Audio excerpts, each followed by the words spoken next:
All right, I'm on hole number 3 of the big game 9-hole cup. All at the Milano, all brand new pins. So I want to see where the new pin placements are. This course has been in the game forever. All right. So we have several ways. This hole has had a couple changes to it. Nothing super big since it started, but it has had a couple changes. One of the changes, they kind of redesigned it a little bit and they added these trees, but I've always found that these trees never get in my way. And you can try and hit all the way down to the very end, and you can pound the ball down in there, but you can come out here with a marlin and a freaking quarterback and just lay it up right here. Those trees are not in your way, and just go for the green. And in the past, I've always done a plus 10 on this. And I have picked up a lot of Albies on this hole. And I really haven't, like, if you're playing on this side, on the left-hand side, what's funny is that you do not want to screw up on this drive and end up out here. You see people come out here and they're trying to pound the ball. They're trying to pound the skin off of the ball to try and get it down in here. And the deal is, if you get it right, okay, you're in a good spot. Because I think from out here you're in wood, and this is probably long iron. But I see a lot of them screw up and they get out here and you will not be able to recover. If you're going to come out here and try and pound the ball to get somewhere, you need to bring out a bigger ball. And if we've got tailwind, you don't need to bring out as big a ball. But if we've got headwind, coming out and trying to get out into this area so that you're trying to bridge this gap at the end of your run and just ending up out here. Now, depending on your clubs, you can work this range so that you can end up in this area. And I think the farthest I've ever been able to get is like up in here. But normally, and I have made it across and ended up carrying too much speed and ended up in the sand.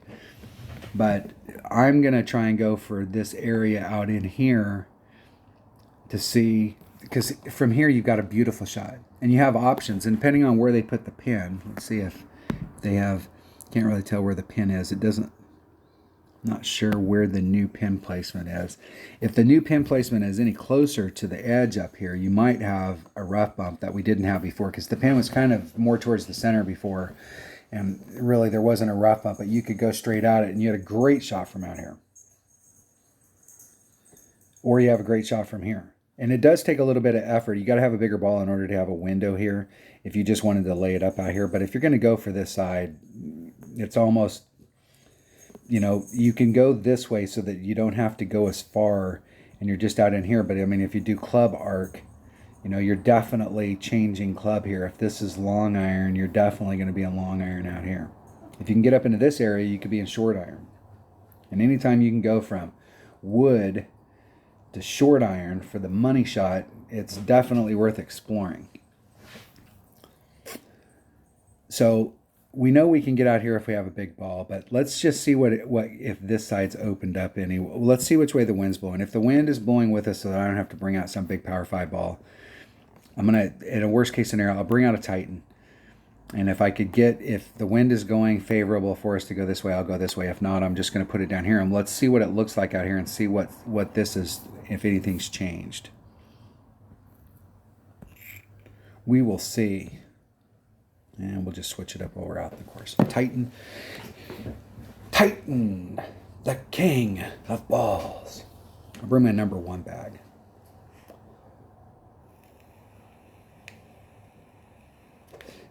If I'm going to the left, I'll bring my number 2 bag just because it's got a rock in it. Why not bring a 100% accurate club to this gunfight?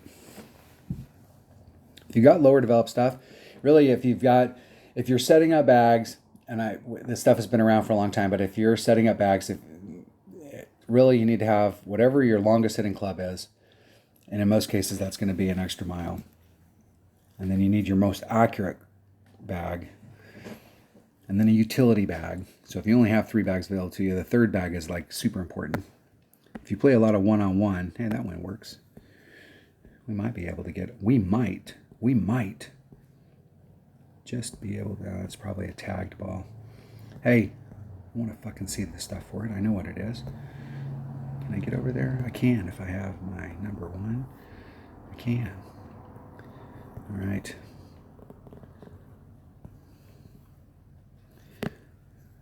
I'm going to put if we're going that direction, let's try and get as much distance as we can. 4, 5. put that wind back in it, and we'll really go, see if we can really get up there. Isn't it perfect?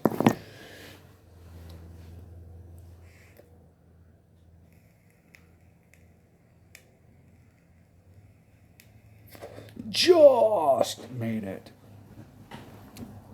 Close.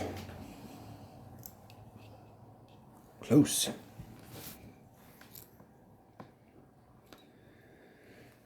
And with the Zerk, you obviously have a much better chance. And with the Zerk, or if you had one of the topspin boost balls, like a 4 power 2 topspin boost or 5 power topspin boost, and with a tailwind, you could do it with a 3 power, or but if you've got that, you have a much better chance of getting up into that narrower spot, so you can really try and change clubs, like my opponent just did. And like I said, you can overshoot that and end up in that sand pretty easy. They had enough distance coming through there that if they would have set it up to go a little bit more to the right, they could have been able to run up the lane. There's Max. Wow, shit. There's mid. So I'm eking towards Max, and I don't think with this club I'm not going to have a shot at rough bump. So 3.8 would be like 4.2 if I added on 10%.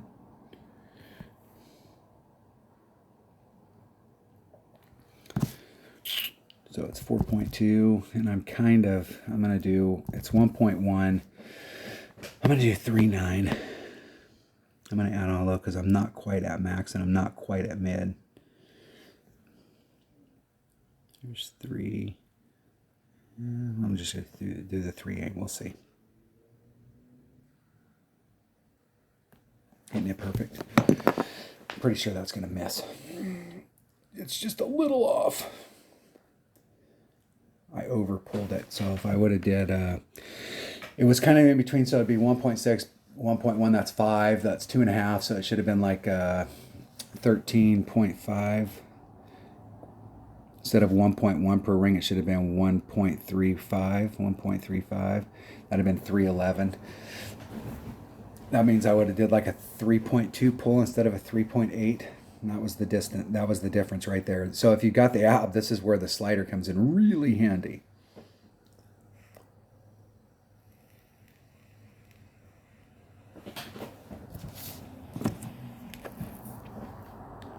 Or if I would have been a little more prepared, I would have. And the thing about that is that one time you're going to be exactly where I was at if you make it over. And the next time you're going to be 10 yards farther forward, and you're going to be more towards mid. And the next time you're going to be, the whole thing is that it's hard to go, hey, every time I'm going to roll out and I'm going to be on the same spot. So I'm going to be able to set the second shot up the same every time. That's one of those areas where you're taking big risks on the drive. If you fail there, you can recover from down there. As long as you fail, as long as you don't fail. So when you're taking that shot, if you fail down here, if you fail down in this area, you are screwed. But if you fail anywhere up here, you can easily recover. You can use this as a launching pad, or you may just be able to make it over. It did look like, from where I was at down there, that I did have a rough bump shot that I could have done. But I'm trying to think what, maybe a runner is going to be your best bet if you wanted to do that. So I was at that max, min. The way I play my Kingfisher is 1.1, 1.6 at mid, and 2.1 at min. And I was kind of like right here. So what I'd normally do if I was in that area on a regular basis is, and this, you can't really adjust your ball. Now that's the other thing about this is, like, I was right here, but the next time you bring out a different ball because you've got a headwind or you've got different wind, or the next time you end up out here, and the next time you get it, you catch it and you end up in here. So every shot is going to be a little bit different. So you'll just have to roll with the punches. But normally what I do is 1.1 plus 1.6, and I take the average, which would be 2.5, be 3.25 or 3.5, somewhere. What is, shit, my brain's not working. 1.1 plus 1.6 divided by 2. Hey, how did my math work out wrong there? 0.6 equals divided by 2, 1.35. 1.35 per ring. So in that scenario right there, I overpulled it. because I did the 1-1. That's why it was off on that side. All right, there you have it. I think we have, I don't know that our chances of getting Albie on this hole have, the deal on this hole is, if you're really going for it, still getting over to here, you still got that risk. You know, you've got to make it through this, and you got to do it at the very end of your run, so you have no control over it. And what you really have to watch out for here, like I put the wind back in it, and what you really have to watch out here is sometimes you may put the wind back in it, and sometimes that might hurt you because you're looking a lot at your first bounce, but you really want to pay attention to where your second bounce is, because you put the wind back in it, and now all of a sudden your second bounce is just hitting right into the rough, and it's going to kill you, and you're just going to get stuck right here. So if you're putting the wind in it where you can, what you're trying to do is get in the deepest part down here, so that if you're going to try and do that, your second bounce, trying to get it as close to that, and mine was definitely as close as it could possibly get, and still make it over to the other side. That's what I'm saying. Maybe those topspin boost balls might work out really well here, so that we could bridge more of this gap and try and get a run up this.